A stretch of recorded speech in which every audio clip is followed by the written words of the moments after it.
Hi everyone. बहुत दिनों से इंग्लिश का कोई वीडियो नहीं आया था। तो आज हम लोग कर रहे होंगे अपने सीडीएस 2022, सीडीएस 2022 की fill in the blanks. Okay, अच्छे क्वेश्चन थे थोड़े और हमें लगा ऐसे इंडिया में पीछे पूछे भी गए हैं और आते भी रहे हैं, तो we can take a chance. Okay, चलो तो करते हैं और फिल इन द ब्लैंक्स करने। तो पहला क्वेश्चन हम लोगों के पास है 81 number. He dash waiting for you since morning. अब देखो एक चीज पता है, ही के साथ में यहाँ पर जो भी आएगा टाइम आया है, तो कहीं ना कहीं परफेक्ट कॉन्टिन्यूअस टेंस लगेगा, परफेक्ट कॉन्टिन्यूअस टेंस लगेगा। अब हो सकता है कि प्रेजेंट में हो सकता है कि पास्ट में हो। देखो अब एक चीज यहाँ पर बता देते हो, यहाँ पर प्रेजेंट का हैव तो होगा नहीं और इज होगा नहीं। अब इसमें और इसमें से किसके साथ जाओगे, हैड या फिर हैज, क्योंकि ही के साथ सिंगुलर वर्ब आएगी और हैड तो सिंगुलर प्लूरल दोनों है।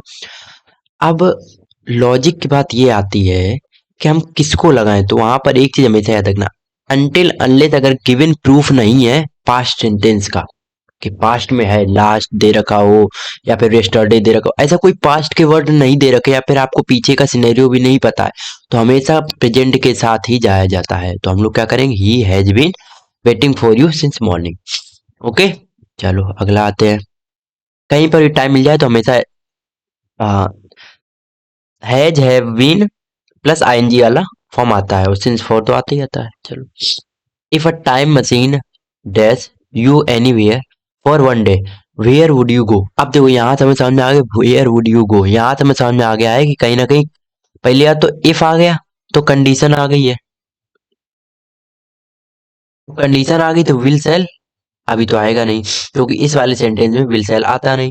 चलो, अब अगर ये आया, अब मे का मतलब होता चांस कुछ, और कंडीशनल सेंटेंस में हमेशा यही चीजें यूज होती है, वुड और कुड।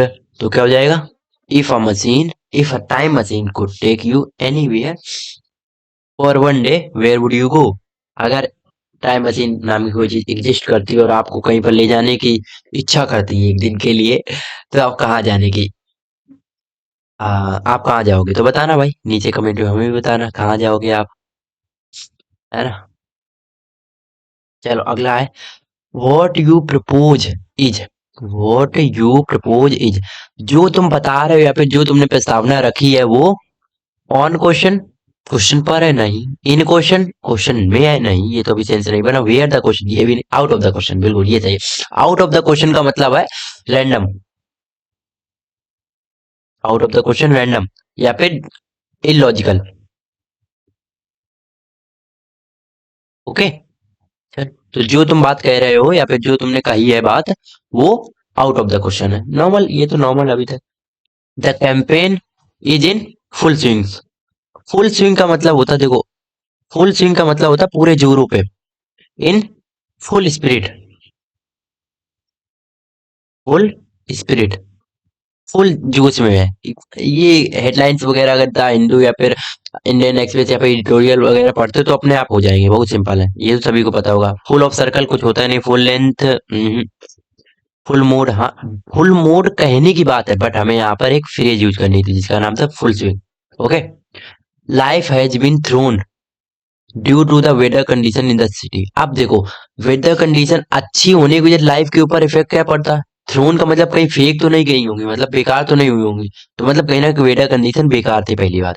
सेकेंड चीज है, इसके साथ हमेशा thrown out of the, in the gear का मतलब तो होता ही नहीं कुछ, आउट ऑफ द गियर का मतलब है पूरा जो नॉर्मल जिंदगी चल रही थी उससे पूरा हट गई, जो कंडीशन थी सिटी में वो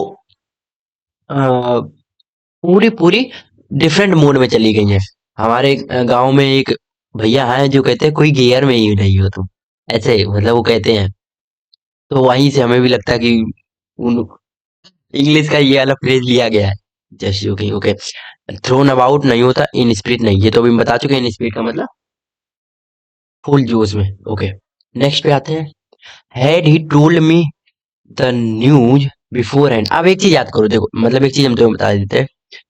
हेड का मतलब होता कहीं पर भी अगर ऐसा आ जाए, हेड पहले आए वर्ब सब्जेक्ट के, और यहाँ पर कहीं पर भी आप क्वेश्चन मार्क ना लगाओ, तो समझ जाना ये कंडीशन के लिए बता रहा है। ये कंडीशन की तरफ आपको कंडीशनल सेंटेंस है। तो मतलब ये क्या लिखा है पता है? Had he, if he had, इसका मतलब है इफ ही हैड, इसका मतलब क्या है? If he had told me. अब जो कंडीशन सेंटेंस तो हम इतनी बार बता चुके, कुछ कहने नहीं। अब अगर ही के साथ हैड आया तो आगे वुड हैव आएगा, तो should have, had been, will be, अला हट गया, हम तो कुछ सेंटेंस भी नहीं पढ़ेंगे, खत्म। Had he told me the news before and I would have careful and saved my money. अगर उसने बताया होता कि आगे चल के रिसेशन आने वाला है, तो हम अपना पैसा बचा के रखते, है ना? इन्फ्लेशन में तो पैसा बचाने कोई फायदा ही नहीं ना, वो तो पैसे की वैल्यू कम हो जाती है। Okay, he feels that he has been, he health, he feels that he has been taken for granted. Okay, ये तो सभी को पता फ्रेज होता है, टेकन एज ग्रांटेड नहीं होता, taken for is, taken in it नहीं। टेकन फॉर ग्रांटेड का मतलब होता है less value,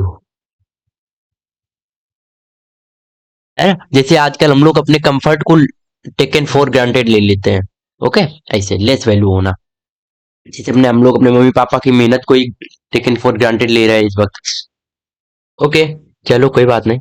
he has the, he has the touch of Maestro, greeting नहीं।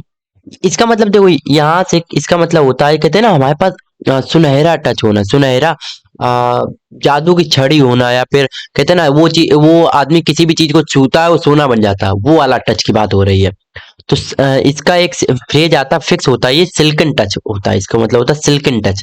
मतलब उसके पास एक, इस वक्त उसका लक इतना अच्छा काम कर रहा है कि वो किसी भी चीज को छूता है वो गोल्डन हो जाता है, जो हिंदी में हम लोग बात करते हैं। Okay, he is one of the. अब देखो वन ऑफ द के बाद नाउन प्लूरल आएगा, नाउन प्लूरल आएगा। अब नाउन प्लूरल जिसमें ना वो हटा, तो ये तो हट ही गए क्योंकि नाउन प्लूरल है नहीं इसमें, एस तो लगा नहीं।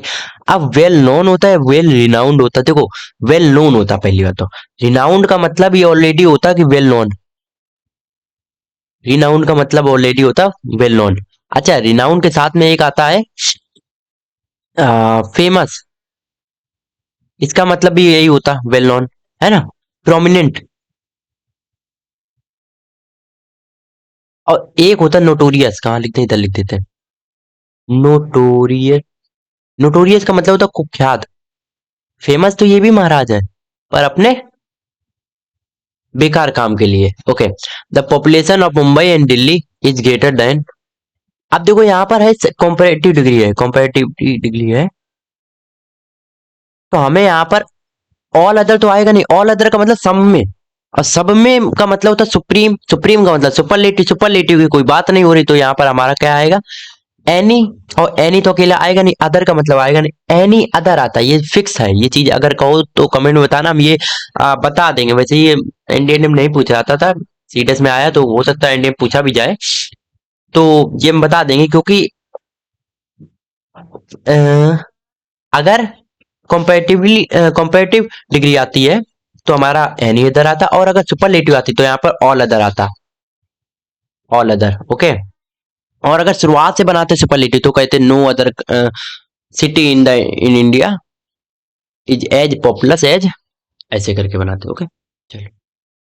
तो भाई बस यही 10 क्वेश्चन थे, कैसे लगे बताना। 10 मिनट भी अभी नहीं हुए, 10 मिनट में 10 क्वेश्चन हम लोगों ने कर लिए थे, और इतने भी कठिन नहीं थे, मतलब कि डुएबल थे। बताना आपने कितने कर सकते थे इसमें से, और क्या सीखा आपने, और बताना। अगर अच्छा भी लगा हो तो लाइक करना, शेयर करना। Okay, thank you, bye.